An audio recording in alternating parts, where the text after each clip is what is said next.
Hello students, आज की इस वीडियो में हम करेंगे गॉस थ्योरम। जो गॉस थ्योरम है उसके according the surface integral of electrostatic field vector E produced by any source over any closed surface S enclosing a volume V in vacuum, that is total electric flux over the closed surface S in vacuum is 1 upon epsilon naught times the total charge Q contained inside S।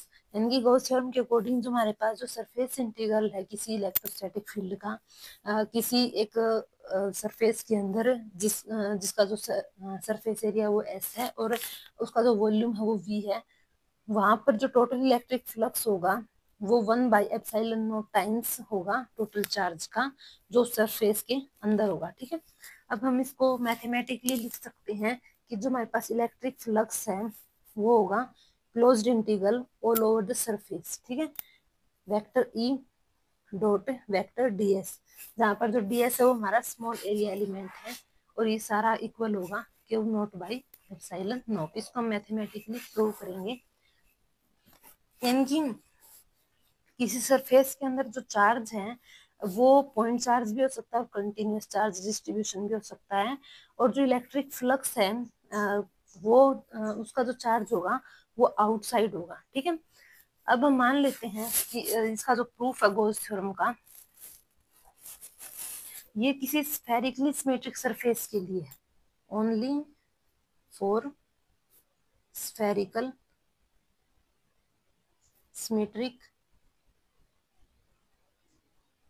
Surface. उसके लिए हम calculate कर रहे हैं। तो मान लेते हैं कि हमारे पास एक स्फीयर है जिसका सेंटर O है और इसके ऊपर एक पॉजिटिव चार्ज प्लस क्यू रखा हुआ है, और जो इसकी रेडियस है यानी कि R, वहां से R डिस्टेंस के ऊपर एक पॉइंट P है जहां पर एक चार्ज रखा हुआ हमारे पास जिसको हम टेस्ट चार्ज या पॉइंट चार्ज बोलेंगे। अब इसके अराउंड हम एक स्मॉल एरिया एलिमेंट ले लेते हैं BS। यहाँ पर जो इलेक्ट्रोस्टैटिक फील्ड है वो आउटवर्ड काम कर रहा है यानी कि वेक्टर E। ठीक है, और जो यहाँ पर जो हमारे पास जो एन कैप है वो डायरेक्शन वेक्टर है, यूनिट डायरेक्शन वेक्टर। अब हम इसको मैथमेटिकली सोल्व करते हैं। यहाँ पर मान लीजिए कि हमारे पास एक isolated positive point charge Q है जो हमने सेंटर के ऊपर अज्यूम किया है। तो अब कुलाम्स लॉ के अकॉर्डिंग अगर हमें इलेक्ट्रिक फील्ड इंटेंसिटी निकालनी है किसी पॉइंट पी पर, तो वो हमारी इक्वल होगी